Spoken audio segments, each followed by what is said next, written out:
পূর্ব মেদিনীপুর জেলার রামনগর বিধানসভার রামনগর ১ নম্বর ব্লকের মুকুন্দপুরে মুকুন্দপুর উন্মিত একাডেমির ফাউন্ডেশনের আয়োজনে ভিন রাজ্যের সাহায্যের হাত বাড়িয়ে দিল।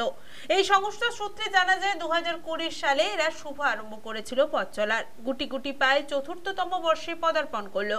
প্রত্যেক বছরের ন্যায় এবছরও তারা বিভিন্ন সমাজসেবামূলক কাজে হাত লাগিয়েছে, যেমন অসহায় মানুষের পাশে থেকে খাদ্য সামগ্রী বিতরণ, আর্থিক সাহায্য, ইসলাম ধর্মাবলম্বী মানুষের রমজান মাসে ইফতারি খাদ্য সামগ্রী পৌঁছে দেওয়া, অসুস্থ ব্যক্তির পাশে থেকে আর্থিক সহযোগিতা, বস্ত্র বিতরণ সহ একাধিক মানুষের সেবামূলক কাজে তারা যুক্ত থাকে।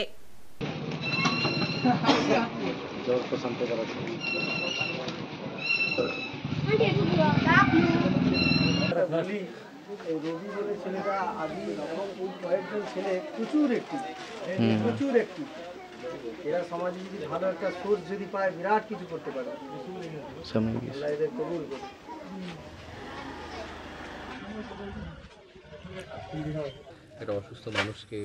আমি তো এই উদ্যোগকে সাধুবাদ জানাই। হ্যাঁ, এবং সমাজ একটা নতুন দিশা পাবে। এই সব সামাজিক কাজে সমাজের নতুন প্রজন্ম একটা দিশা পাবে।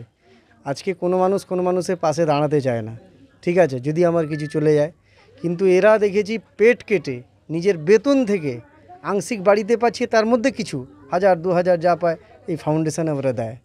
এদের বিশাল কোরবানি। যারা বিদেশে আছে ওরাও দেখছি একটা মেসেজ, আমি গ্রুপে আছি, একটা মেসেজ যাওয়ার সঙ্গে সঙ্গে ওরা মানে আমরা রিপ্লাই করি না, কিন্তু ওরা রিপ্লাই করছে। এত কাজে থাকা সত্ত্বেও আমি অবাক হচ্ছি এবং ওদের উদ্যমকে আমরা সাধুবাদ জানাই। এই দিন উন্মিত একাডেমি ফাউন্ডেশনের পক্ষ থেকে উড়িষ্যা থেকে আগত একজন প্রতিবন্ধী ভাইয়ের হাতে ৫,০০০ টাকা তুলে দেওয়া হয়। এই উন্মিত ফাউন্ডেশনের একাডেমি বারে বারে বিভিন্ন প্রকার মানুষের পাশে বিভিন্ন সমাজসেবামূলক কাজে ব্যস্ত থেকেছে। জানা যায় এই সংস্থার সদস্যবৃন্দ নিজস্ব ফান্ড থেকে টাকা জমিয়ে সাধারণ মানুষের পাশে থাকার চেষ্টা করে।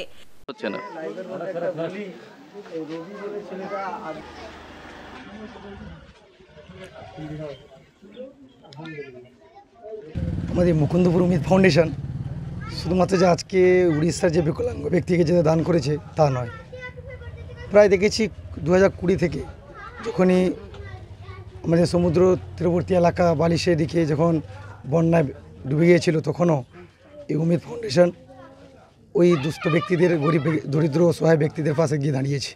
তাদেরকে সাহায্য তো যতটুকু পেরেছে দিয়েছে উন্মিত থেকে।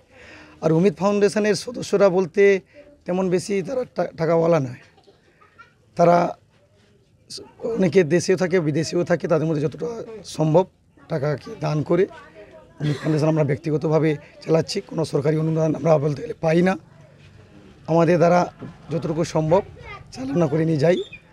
আর এই উন্মিত ফাউন্ডেশন সদস্যরা অঙ্গীকারবদ্ধ প্রত্যেকটি ক্ষেত্রে যে কোনো সামাজিক কল্যাণমূলক কাজ হোক কিংবা সমাজে কোনো অন্যায় হলেও তার প্রতিবাদ করতে তারা দ্বিধাবোধ করে না। যেমন আপনারা শুনেছেন আরজি হসপিটালের যে নির্মম কাণ্ড হয়েছিল, তার ঘটনার প্রতিবাদেও এই সংস্থার সদস্যরাও এগিয়ে গিয়েছিল প্রতিবাদ করার জন্য। ব্যুরো রিপোর্ট, খবর BCBS।